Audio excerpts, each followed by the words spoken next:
आता आपण बघूया व्यंजन संधी। व्यंजन संधी म्हणजे काय? तर एकमेकांशेजारी येणाऱ्या वर्णांपैकी दोन्ही व्यंजने असतील किंवा पहिला वर्ण व्यंजन आणि दुसरा वर्ण स्वर किंवा व्यंजन असेल तेव्हा व्यंजन संधी होते। उदाहरणार्थ सत अधिक जन, आपण आधी हे उदाहरण पाहिले। सज्जन, इथे त आणि ज ही दोन्ही व्यंजन एकत्र आली। तसा अजून एक शब्द बघूया, चित्त अधिक आनंद। चित्त म्हणजे चित्त, मन, मनाला होणारा आनंद।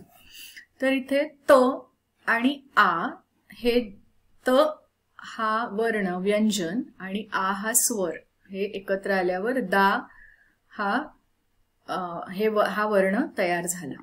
तर इथे व्यंजन आणि स्वर एकत्र आले, तर ही व्यंजन संधी आहे, जिथे दोन्ही व्यंजन एकत्र येतात किंवा एक व्यंजन म्हणजे पहिल्या अक्षरातलं व्यंजन, पहिल्या शब्दातलं व्यंजन आणि दुसऱ्या शब्दातला स्वर एकत्र येतो। आता व्यंजन संधीसाठी आपल्याला वर्णमालेकडे एकदा पुन्हा वळावं लागेल। वर्णमाला आपल्याला माहिती आहे, कठोर क ते ज्ञ आपण शाळेमध्ये असताना वर्णमाला आपण लहान वर्गात असताना, तिसरी चौथीत असताना वर्णमाला शिकलेलो आहोत।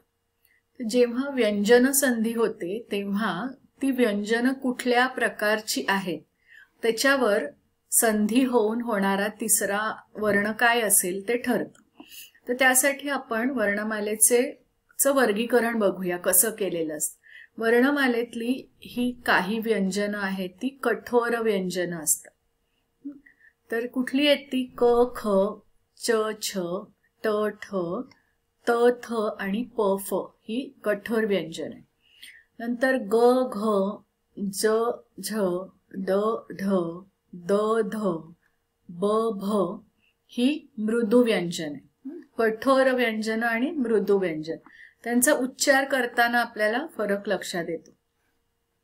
आणि ही शेवटची जी 5 अक्षरं असतात ह्या प्रत्येक वर्गातली, म्हणजे क, च, ट, त, प हे 5 वर्ग आहेत आपल्या वर्णमालेतले, आणि त्यांच्यामधली ही जी त्या गटातली शेवटचे अक्षर किंवा शेवटचे वर्ण आहेत त्यांना अनुनासिके असं म्हणतात। तर ते कुठले आहेत? ङ, य, ण, न आणि म। तर ही वर्णमालेचं वर्गीकरण लक्षात ठेवलं तर पाठ्यपुस्तकात व्यंजन संधीचे हे जे नियम दिलेत ते तुमच्या लक्षात येतील।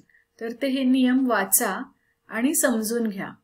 नाही समजले तरी हरकत नाही, त्याची उदाहरणं मात्र नक्की लक्षात ठेवा, कारण आपल्याला विग्रह करता आला पाहिजे। त्याचे नियम माहिती नसतील तरी चालणार आहे। तर आता आपण काही उदाहरणं बघूया। आता इथे हे शब्द दिलेत त्यांचा विग्रह करून आपल्याला हा तक्ता पूर्ण करायचा आहे। हा पहिला शब्द काय आहे? शरद काल। तर याचा विग्रह कसा येत होतो? शरद अधिक काल, म्हणजे शरद ऋतूचा काळ जो असतो तो शरद काल। आता आपल्याला हे लक्षात घ्यायला पाहिजे की संधी होऊन आलेले शब्द आहेत ते बरेचसे संस्कृत मधून आलेले शब्द आहेत, त्यामुळे थोडं आपल्याला ते समजून घ्यायला वेळ लागेल, पण नीट जर आपण लक्ष दिलं आणि ते शब्द काळजीपूर्वक 2दा-3दा वाचले तर आपल्याला समजेल की इथे कुठल्या व्यंजनांचा संधी झालेला आहे। तर दुसरा शब्द बघा, जगन्नाथ। आता इथे काय झालंय? जगत अधिक नाथ, म्हणजे त आणि न एकत्र येऊन दोन न बनलेले आहेत। आता तल्लीन, इथे ही तत् अधिक लीन। तत् म्हणजे तुझ्यामध्ये, लीन म्हणजे रमून जाणे, तल्लीन होणे एखाद्या गोष्टीमध्ये।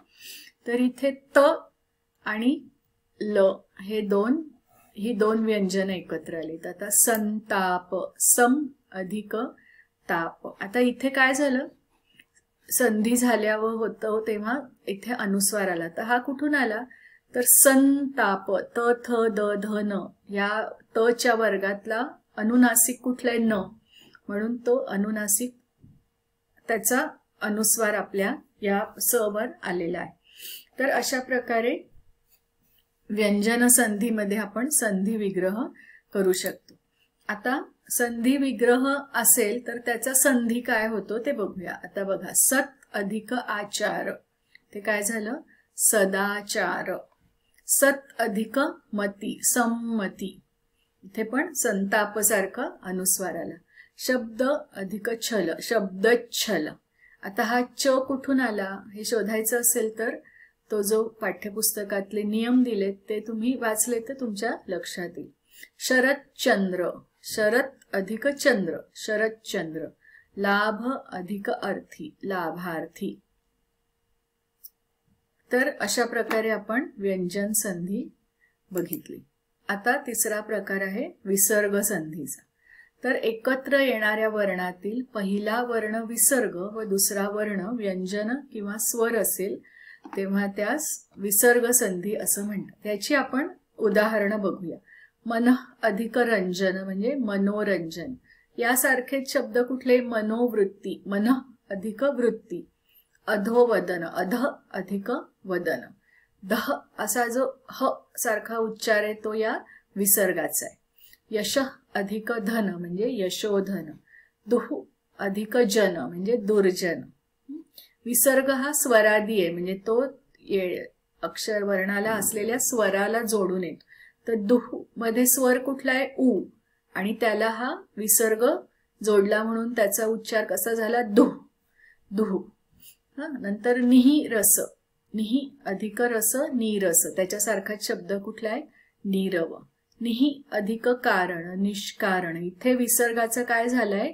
श झालाय. दुष्परिणाम किंवा निष्पाप. निह अधिक पाप म्हणजे निष्पाप. तर अशा प्रकारे हा विसर्ग संधी. अजून काही उदाहरणं बघूया. निही अधिक चल, निश्चल. इथे श झालाय. मन अधिक तापचा मनस्ताप, दुष्चिन्ह. ही यासारखीच उदाहरणं आहेत. आता इथं हा विसर्ग आलाय. आधी आपण काय केलं? इथे संधी झाली तेव्हा विसर्ग निघून गेला, पण इथे संधी होताना विसर्ग तसाच राहिलाय. तेजस अधिक कण, तेजक कण. मन पटल, मनस अधिक पटल, मन पटल.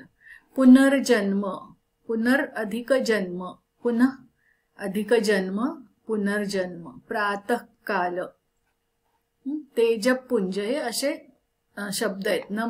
नम अधिक स्कार म्हणजे नमस्कार. तर इथे अशा प्रकारे विसर्ग संधी होऊन वेगवेगळे शब्द तयार झालेले आहेत. आता आपण अजून संधीचे 2 प्रकार आपल्या पुस्तकात दिले ते बघूया.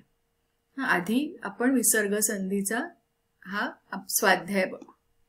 यातले बरेचसे शब्द मी दिलेल्या उदाहरणांमध्ये तुम्ही पाहिलेच असतील, तर ते बघून तुम्ही इकडे विग्रह लिहू शकता आणि तेच बघून तुम्ही हा तक्ताही पूर्ण करू शकता. आता निही अधिक विवाद, इथे काय होणार आहे? या विसर्गाचा र होणार.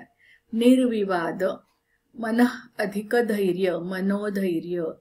तेज अधिक पुंज, तेजपुंज. इथे हा विसर्ग तसाच राहणार आहे, लक्षात ठेवा, तो जाणार नाही. आयुः अधिक वेद, आयुर्वेद. तर अशा प्रकारे ह्या विसर्ग संधी होणार आहे. आता अजून 2 प्रकार संधीचे आपल्याला बघायचे. ते आहे पूर्वरूप संधी. म्हणजे कधी कधी 2 स्वर एकापुढे एक आले की पहिला स्वर तसाच राहतो आणि दुसरा स्वर लोप पावतो. लोप होणे म्हणजे नाहीसा होणे.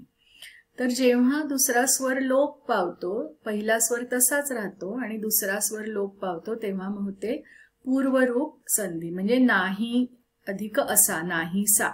नाहीसा झाला असं आपण म्हणतो. चंद्र ढगाच्या आड नाहीसा झाला. तर नाहीसा म्हणताना आपण काय केले? ई आणि अ एकत्र आणले, पण अ चा लोप झालाय आणि ही तसाच राहिलाय. ई हा स्वर तसाच राहिला. तसंच इथे नदीत मध्ये ई आणि आ एकत्र आले, पण ई तसाच राहिला आणि आचा लोप झाला. ह्याला म्हणतात पूर्वरूप संधी, ज्यामध्ये पहिला स्वर तसाच राहतो. आणि पररूप संधी, ज्यामध्ये शेवटचा स्वर लोप पावतो आणि दुसरा स्वर कायम राहतो. म्हणजे घर, घर आणि ई. तर घरी होतं, म्हणजे अ आणि ई एकत्र आल्यावर ई राहतो, अ निघून जातो. भेट आणि ऊन, भेटून. इथं अ आणि उ एकत्र आले आणि अ चा लोप झाला आणि उ दुसरा दीर्घ उ हा स्वर तसाच राहिला. तर अशा प्रकारे आपण संधी पाहिल्या. संधी म्हणजे शब्दांची जुळणी. आपण संधीचे 3 प्रकार पाहिले. कुठले कुठले? स्वरसंधी, व्यंजन संधी आणि विसर्ग संधी. स्वरसंधीमध्ये 2 स्वर एकत्र येतात. व्यंजन संधीमध्ये पहिल्या शब्दातलं व्यंजन, शेवटचं व्यंजन आणि दुसऱ्या शब्दातला पहिला स्वर किंवा पहिलं व्यंजन एकत्र येतं आणि व्यंजन संधी होते. विसर्ग संधीमध्ये पहिल्या शब्दातला विसर्ग आणि दुसऱ्या शब्दातला स्वर किंवा व्यंजन एकत्र येऊन विसर्ग संधी होते. आणि आपण शेवटी पाहिल्या पररूप संधी आणि पूर्वरूप संधी. पूर्वरूप संधीमध्ये पहिला स्वर तसाच राहतो आणि दुसऱ्या स्वराचा लोप होतो आणि पररूप संधीमध्ये दुसरा स्वर तसाच राहतो आणि पहिल्या स्वराचा लोप होतो. तर अशा प्रकारे संधी काय आहे ते आपण शिकलो. पाठ्यपुस्तकातले हे वाचा, संधीबद्दलची जी माहिती दिली आहे ती वाचा आणि समजून घेण्याचा प्रयत्न करा. धन्यवाद.